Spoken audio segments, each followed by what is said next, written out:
dead. That's where we left things. He was dead. Jesus was dead. Please hear what I'm saying to you. Make no mistakes about it. This was not a game. Jesus wasn't playing hide and seek somewhere. This wasn't some manipulation of events. This was not a show. Jesus died.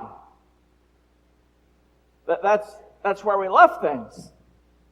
The last time we were together, in fact, the last time we were together, it looked very much like this. It was dark on Good Friday. Everything looked the same except on Good Friday there was a large box right here. Because Jesus had died. And they took his body off of the cross, and they took him and they placed him in a fresh cut stone tomb, and they rolled a large stone in front of the entrance of the tomb, and the scriptures tell us that the tomb itself was sealed and that guards were placed outside, and Jesus was dead inside.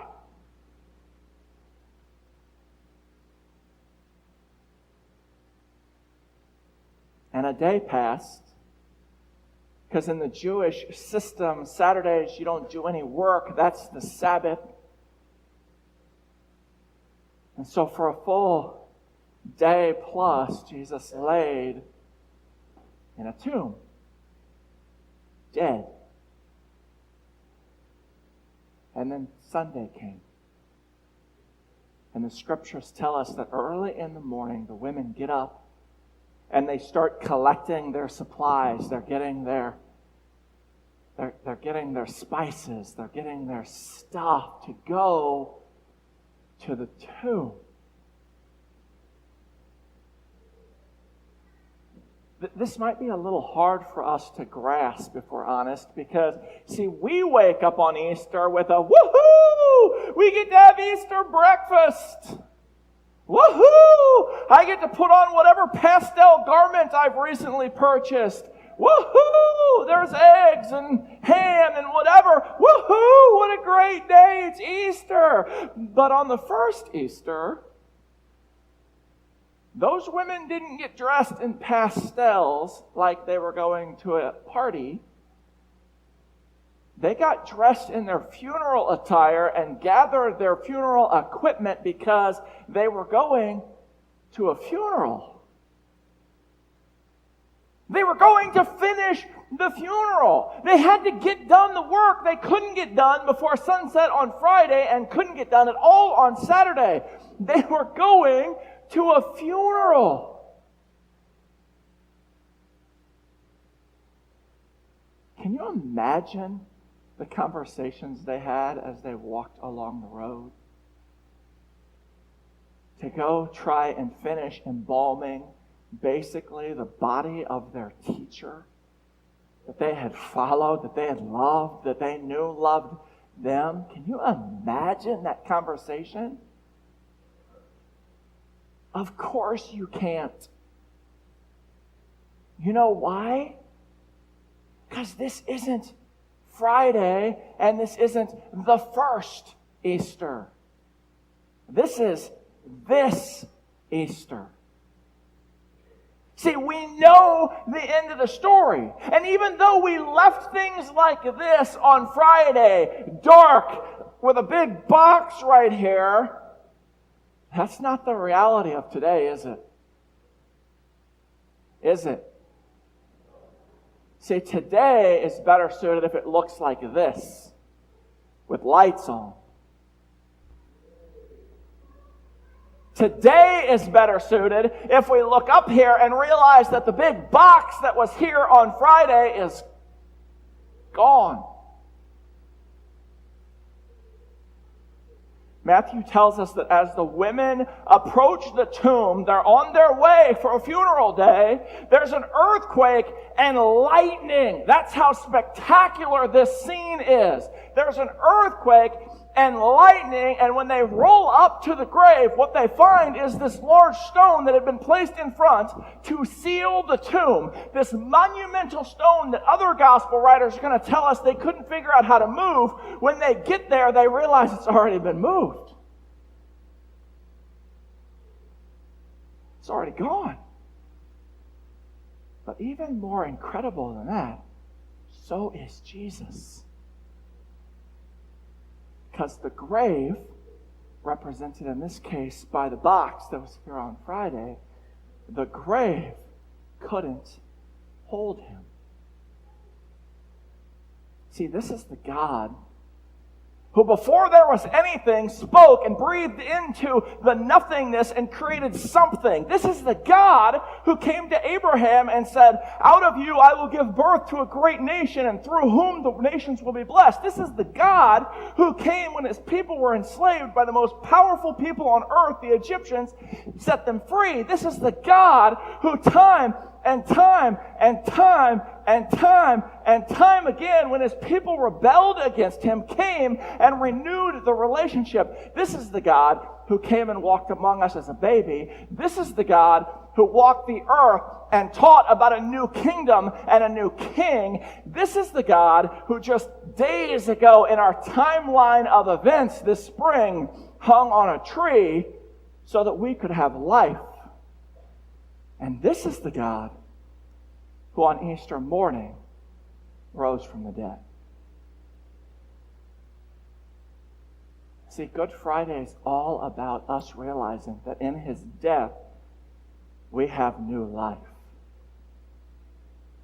Easter is all about realizing that there is hope even beyond what we know as life. I don't know what you're dealing with, but I know this, whatever it is, there's hope beyond it because Jesus Christ rose from the dead. See, it's a pretty common event here at St. Andrew. In fact, it's far too common. But it's a common event here that the scene looks similar to this, except the box is back in place. And I stand over here. And most of you aren't going to believe what I'm going to tell you next, but it's true. I stand still. I do. For funerals. And I stand right here at funerals with a pulpit in front of me, and I look at families that are sitting right there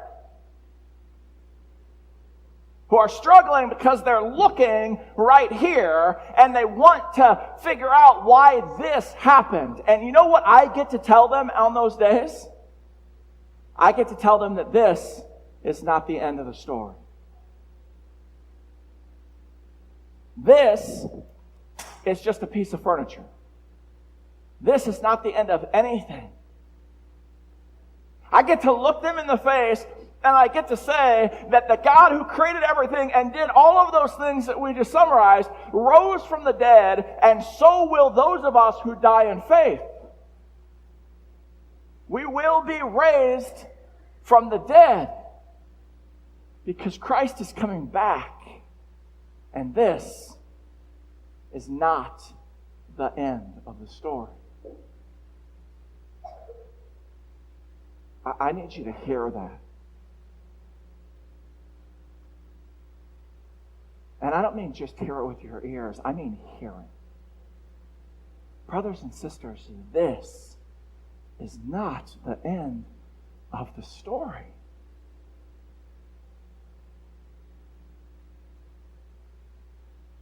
Now, after the Sabbath, toward the dawn of the first day of the week, Mary Magdalene and the other Mary went to see the tomb. And behold, there was a great earthquake, for an angel of the Lord descended from heaven and came and rolled back the stone and sat on it. His appearance was like lightning, and his clothing white as snow. And for fear of him, the guards trembled and became like dead men. But the angel said to the women, "Do not be afraid, for I know that you seek Jesus who was crucified." Ready for it? He is not here. for he has risen, as he said. Come, see the place where he lay. Then go quickly and tell the disciples that he has risen from the dead, and behold, he is going before you to Galilee. There you will see him. See, I have told you. So they departed quickly from the tomb, because why wouldn't they, really? It's not there. They departed quickly from the tomb with fear and great joy, and ran to tell his disciples, and behold, Jesus met them and said, Greetings. And they came up and took hold of his feet and worshipped him. And then Jesus said to them, Do not be afraid. Go and tell my brothers to go to Galilee, and there they will see me. I'm not sure what the rest of your Easter holds. I don't know if you're going to go home alone and you're going to pop a microwave meal in the microwave and you're going to sit. By the way, quick note, if that is your plan for the rest of the day, that you're going to go home and be alone today, right now I want you to look at the person next to you and I want you to say, that person he just talked about, that's me. And if you're the person that just heard that, guess what you get to do? You get to set another place at Easter. Because nobody should eat alone on this day, not in God's church. Right? That's not what we do as church. So I don't know what your plans are. If your plan was previously to have a microwave meal, I just blew that apart, and now you get to go eat. Hopefully you sat next to someone who cooks well. I don't know if your plan is to go and you've got 900,000 people coming to your house and it requires a crane to move the food to the table. I don't know what your day looks like. I don't know what your day looks like. But I know this. Today is about this. Or more specifically, today is about what isn't here. Today is about the resurrection of Jesus Christ. The grave could not hold him. And it won't hold us either. Because in faith, we too shall one day be raised from the dead. And that, my brothers and sisters, is our hope today and every day. Amen? Amen.